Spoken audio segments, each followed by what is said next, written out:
রাতে ঘুমানোর আগে বিছানায় শুয়ে এই ছোট্ট দোয়াটি পড়ুন।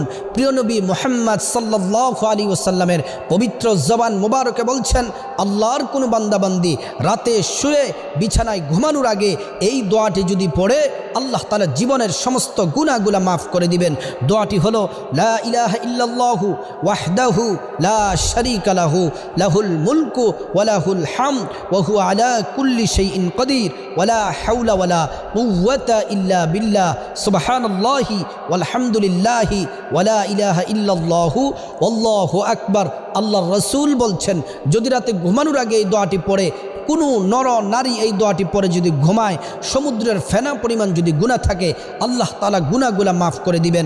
সাথে যদি আপনি ইস্তেগফার পড়ে কবিরা গুনার জন্য যদি তওবা করেন, অনুতপ্ত হন, আল্লাহ তাআলা জীবনের কবিরা সগীরা বড় ছোট সব গুনাহ আল্লাহ তাআলা মাফ করে